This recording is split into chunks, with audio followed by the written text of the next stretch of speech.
Welcome to family by academically. Family by academically में आपका स्वागत है। एंड इसरो के बारे में we had posted a notification guys that ISRO pharmacist की जॉब वैकेंसी निकली है।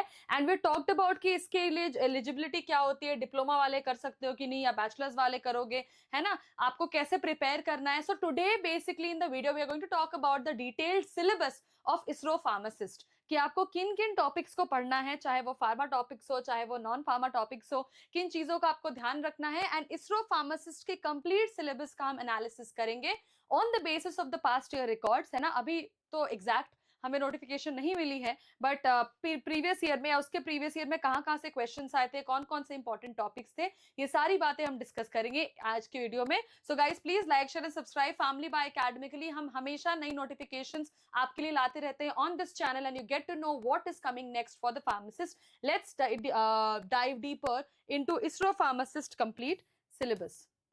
तो इसका सिलेक्शन प्रोसेस बहुत ही सिंपल है। हमने बात करी थी कि फिजिकल टेस्ट में क्या चाहिए, रिटन एग्जाम में क्या चाहिए।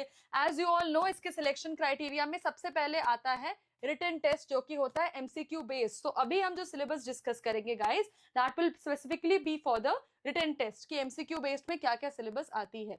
नेक्स्ट स्किल टेस्ट में आपकी स्किल्स का टेस्ट होता है, जो हमने बात की थी। इसकी डॉक्यूमेंट वेरिफिकेशन होते हैं, then you have the training, और फिर होती है आपकी final posting. So basically you have 5 steps for the ISRO preparation. You have the written test, you have skill test, you have document verification, you have training, and then आपकी posting होती है in the form of ISRO pharmacist. Correct? Now exam pattern क्या है बच्चों, हमने इसके बारे में डिस्कस किया था। There are total 100 questions and the total marks is 100 marks and duration is 2 hours. यानी कि सिंपल सा फंडा है, 120 मिनट्स में आपको 100 क्वेश्चंस का आंसर देना है। अब इस 100 क्वेश्चन में आपका फार्मा पार्ट भी होगा और इस 100 क्वेश्चन में आपका नॉन फार्मा पार्ट भी होगा। फार्मा से कौन कौन से टॉपिक्स इंपॉर्टेंट है वो डिस्कस करेंगे, नॉन फार्मा से कौन कौन से टॉपिक्स इंपॉर्टेंट है वो भी डिस्कस करेंगे। कमेंट करके हमें बताइएगा कि किन टॉपिक्स में आपको प्रॉब्लम होती है। And as you all know, कुछ दिनों पहले हमने जीपैट की लाइव मैराथन स्टार्ट की थी फैमिली पे, है ना। तो उस मैराथन में या माइंड ट्रिगर सेशन में जो पयाम सर के साथ था, उसमें हमने बहुत सारे इंपॉर्टेंट टॉपिक्स फार्मा रिलेटेड आपके लिए डिस्कस किया था, जो सारे गवर्नमेंट एग्जाम्स के लिए, ना कि सिर्फ GPAT but for also for the other government exams also it is equally important. तो अगर आप इसरो फार्मासिस्ट के लिए भी फार्मा पोर्शन का प्रिपरेशन करना चाहते हैं तो free of cost family by academically you have the mind triggers, also the GPAT marathon for you to prepare for the other government pharma portion exams also. ठीक है, तो ये था एग्जाम पैटर्न। अब आते हैं सेक्शंस पे बच्चों।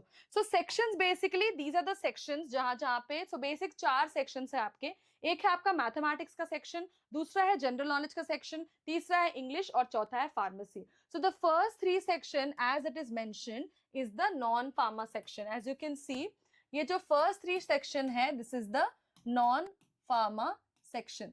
The first 3 sections are the non-pharma section and the last section is the pharmacy section. Okay, this is the pharmacy section. So the last section is the pharmacy section. Okay, तो अभी non pharma section में क्या क्या आता है, mathematics, general knowledge and English. And pharmacy section में आपके अलग से 40 मार्क्स का, तो 60 मार्क्स का पेपर होता है for the non pharma section and 40 marks का paper is for the pharmacy section. So if you see in the mathematics part there are 20 questions. In the mathematics part there are 20 questions, correct? तो ये 20 questions बहुत ही ज्यादा important है आपके लिए। You have to keep in mind that ये सारे 20 questions मेरे लिए बहुत important है। 20 questions of 20 marks. So every question carries 1 marks, so 100 questions will be of 100 marks. तो 100 और 120 वाला जो है वो आपको याद रखना है रेशियो। जनरल नॉलेज से 20 क्वेश्चंस आएंगे। अभी जनरल नॉलेज में कौन कौन से टॉपिक्स आएंगे, मैथमेटिक्स में डिटेल में कौन कौन से टॉपिक्स आएंगे, वी विल डिस्कस दैट, है ना। इंग्लिश में 20 क्वेश्चंस आएंगे फॉर 20 मार्क्स, तो यहाँ पे आपका हो गया 60 मार्क्स टोटल। और जो बाकी 40 मार्क्स है उसका आएगा आपका फार्मा पोर्शन, बाकी 40 मार्क्स के फार्मा पोर्शन आएंगे। तो अभी देखते हैं कि मैथमेटिक्स में कौन कौन से टॉपिक्स इंपॉर्टेंट है, इंग्लिश में, जनरल नॉलेज में और फार्मेसी में कौन कौन से टॉपिक्स इंपॉर्टेंट है। So we'll first start with mathematics. As you can see, syllabus of non-pharma subjects, when we start with mathematics, तो क्या क्या आते हैं नॉन फार्मा में guys? Once again a revision. You have mathematics, then you have English language, then you have general knowledge, then you have computer applications, and then you have environmental sciences. Yes, computer applications और environmental sciences से भी बहुत सारे questions आते हैं। तो basic अगर आप देखो तो आधा पोर्शन तो आपके 12th स्टैंडर्ड का है, जो आपने अभी तक स्कूलिंग या एजुकेशन लिया है, उस पे क्वेश्चंस आएंगे। करंट अफेयर, स्टैटिक जीके हर गवर्नमेंट एग्जाम्स में पूछते हैं, तो इट्स वेरी वेरी कॉमन।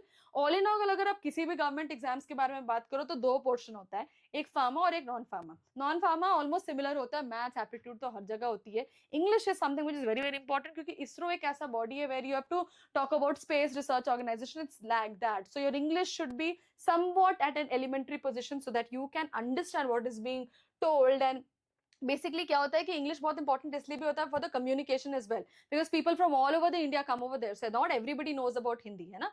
तो आपको बेसिक इंग्लिश या प्रॉपर इंग्लिश तो आना ही चाहिए, प्रॉपर इन द सेंस काम चलाओ, है ना।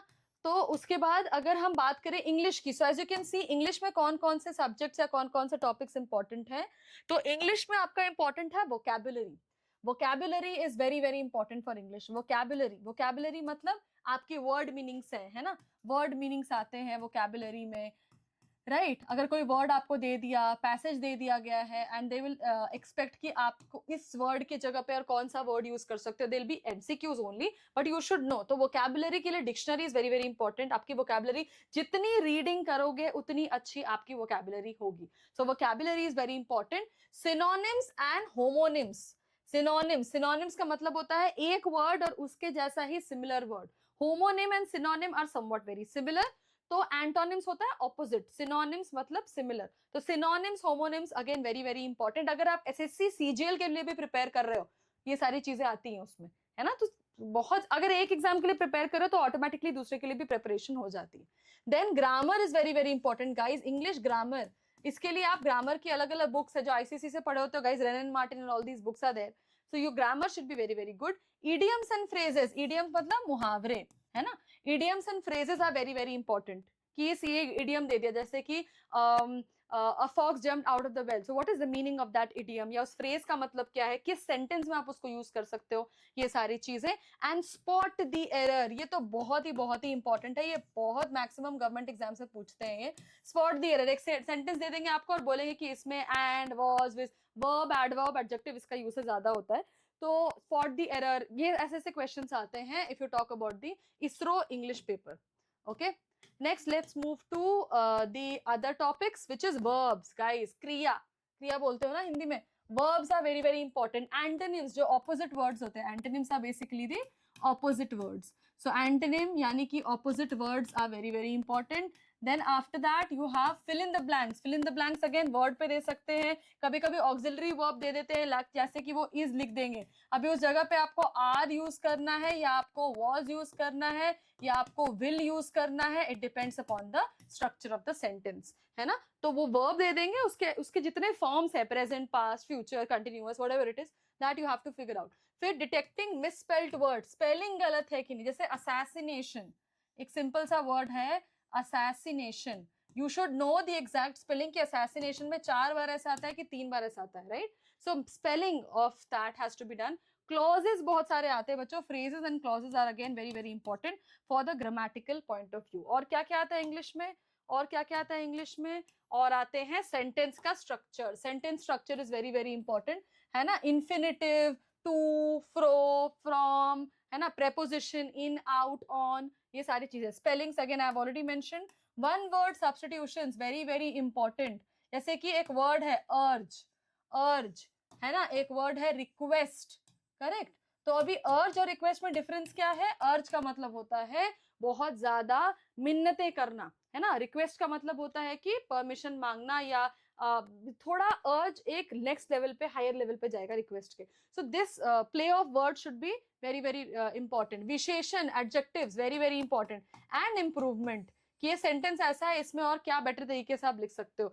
सो दिस इज बेसिकली इंग्लिश, जो कि 20 मार्क्स का आपका आएगा in the ISRO paper. So these are the topics जहां से क्वेश्चंस आ सकते हैं if you talk about English, है ना। और क्या क्या आएगा, पैसेज, पैसेज तो बहुत ही इंपॉर्टेंट है। वर्बल कॉम्प्रिहेंशन, पैसेज बहुत ही इंपॉर्टेंट है। तो पैसेज पे वो 4-5 लाइन्स या 7-10 लाइन्स की पैसेज देंगे, उस पर रिलेटेड क्वेश्चंस होगा एमसीक्यू के, आपको उस हिसाब से सॉल्व करना है।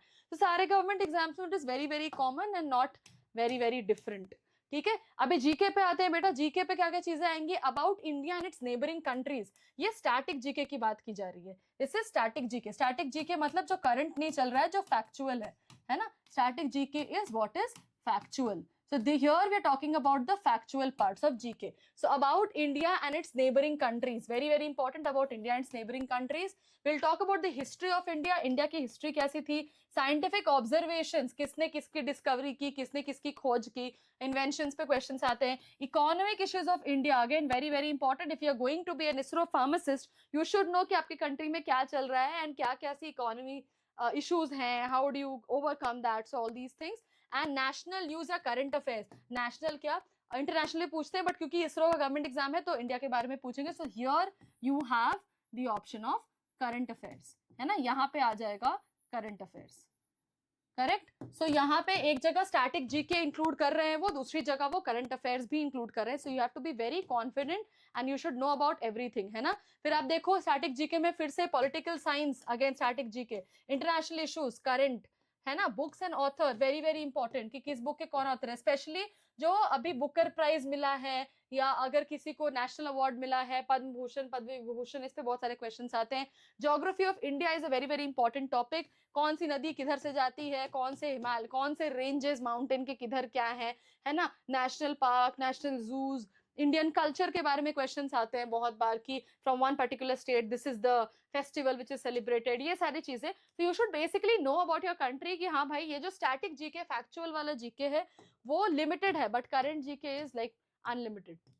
तो आप कॉम्पिटिशन सक्सेस रिव्यू, वो सारी बुक्स होती हैं, यू शुड रीड दैट, है ना. Famous places in India, new inventions क्या हुए, national and international current affairs जो मैंने आपको ऑलरेडी बोल रखा है, countries and there Capitals, again very very important topic. Countries and capital से बहुत क्वेश्चंस आते हैं. साइंस एंड इनोवेशंस, तो बेसिकली कंट्री कैपिटल तो याद रखा करो, है ना, कि किस कंट्री का क्या कैपिटल है, वो चेंज नहीं होता, but you should know the names. कभी कभी नेम्स बहुत टफ होते हैं, है ना. अच्छा, वर्ल्ड ऑर्गेनाइजेशंस बहुत इंपॉर्टेंट है, जैसे कि IMF क्या है, इंटरनेशनल मॉनेटरी फंड. एब्रीविएशंस, है ना, फुल फॉर्म्स बहुत ही बहुत इंपॉर्टेंट है, यहाँ से आते हैं, ठीक है. जैसे नीति आयोग है, नीति आयोग का फुल फॉर्म क्या, NITI Aayog is headed by whom, president और प्राइम मिनिस्टर. कमेंट करके बताओ, NITI Aayog is headed by whom, prime minister head करते हैं, जैसे मोदी जी करेंगे या हमारी जो प्रेसिडेंट है वो हेड करेंगी. कमेंट करके आप बताओ कि what should be the answer for the NITI Aayog also. Okay, तो ये सारी चीजें आपको पता होनी चाहिए. देन मैथमेटिक्स पे आप आ जाओ तो एल्जेब्रा से क्वेश्चंस आते हैं. 6th स्टैंडर्ड का एल्जेब्रा, वेरी सिंपल, है ना. A+B whole square, A+B whole cube, उस पे. प्रिंसिपल ऑफ मैथमेटिकल इंडक्शन पे क्वेश्चंस आते हैं. सेकेंड ऑर्डर डेरिवेटिव्स पे क्वेश्चन आएंगे. 12th में जिसने मैथ्स लिया है उनको हेल्पफुल है. क्वाड्रेटिक इक्वेशंस पे क्वेश्चन आते हैं गाइस, एंड लॉगरिथम्स पे, लॉग पे भी क्वेश्चन आते हैं. So you should know how to solve. ये सब बेसिक मैथमेटिक्स है जो आपने 10th 12th में पढ़ा है ना. अरिथमेटिक प्रोग्रेशन है, ज्योमेट्रिक प्रोग्रेशन है. सो AP GP HP पे, मेट्रिसेस पे क्वेश्चन बहुत ज्यादा आते हैं. Complex numbers, vectors are very very important for physics also, तो वेक्टर्स पे क्वेश्चन आते हैं. डिफरेंशिएशन, इंटीग्रेशन, कैलकुलस के क्वेश्चंस आएंगे for differentiation, for integration. Sets पे क्वेश्चन आते हैं, relations, mappings and applications of calculus. So these are the topics which are important for mathematics point of view. As you all can see, APGP, matrices, complex numbers, vectors, differential calculus, sets, relations and mappings and applications of calculus. और क्या क्या आएगा, integration मैंने आपको बताया, integral calculus. Statistics and probability पे question आता है. Trigonometry, permutation combination, calculus, coordinate geometry of 3 dimension, तो 3D कोऑर्डिनेट ज्योमेट्री पे भी क्वेश्चन आते हैं. 3D मतलब क्या, XYZ, है ना. 2D मतलब XY, तो XYZ 3D पे भी क्वेश्चंस आते हैं, राइट. उसके बाद फार्मेसी की बात करो बच्चों, तो फिजिकल फार्मास्यूटिक्स पे, this is the core subject, है ना. फिजिकल फार्मास्यूटिक्स पे क्वेश्चन आएंगे. Microbiology is an allied subject, तो फार्माकोलॉजी एंड माइक्रोबायोलॉजी इस पे आएगा. फार्मास्यूटिकल इंजीनियरिंग पे क्वेश्चन आते हैं, मेडिसिनल केमिस्ट्री पे, फार्माकोलॉजी पे. So if you are prepared for GPAT, तो जैसे मैंने बोला था GPAT माइंड ट्रिगर सीरीज है, या GPAT जो आपके मैराथन है, उसमें जो जो चीजें हमने डिस्कस करी, all these will come under the pharmacy portion. तो फार्मेसी पोर्शन आपका आता है फॉर 40 मार्क्स. नॉन फार्मा में इंग्लिश, मैथ्स और जो जीके है that will come for 60 marks. Okay. And pharmacognosy is again a core subject, so it is again very very important. Pharmacognosy, industrial pharmacy GPAT में usually नहीं आता, but यहाँ से questions आते हैं. Jurisprudence तो बहुत ही important है, RRB में, DSSSB में, सब में से questions आते हैं jurisprudence में. Herbal drug technology, again this was very very important for the other government pharmacist exams also. Biopharmaceutics पे जो recent discoveries हैं और वो सारी चीजें, वो सब भी आती हैं in biopharmaceutics. Okay. So this was all about the ISRO detailed syllabus. We talked about फटाफट एक बार समराइज कर लेते हैं। सो इसरो में एग्जाम होता है 120 मिनट्स का, 2 घंटे का पेपर है, 100 मार्क्स का पेपर होगा, जिसमें से 60 marks will be for non pharma portion. Non pharma में क्या क्या आएगा बच्चों? Maths, GK, English, and 40 marks will be for pharma portion, जिसमें आएंगे आपके फार्मेसी के सब्जेक्ट्स, कोलॉजी, स्यूटिक्स, केमिस्ट्री, कोग्नोसी, कोर, एनालाइड में बायोफार्मास्यूटिक्स, ज्यूरिस्प्रूडेंस, माइक्रोबायोलॉजी और जो बाकी चीजें हमने डिस्कस की थी। कमेंट करके प्लीज बताएं हमें अगर हमने कुछ मिस किया। If you want to know about ISRO examinations more, we'll be coming up with a new video. Till then, please like, share and subscribe Family by Academy.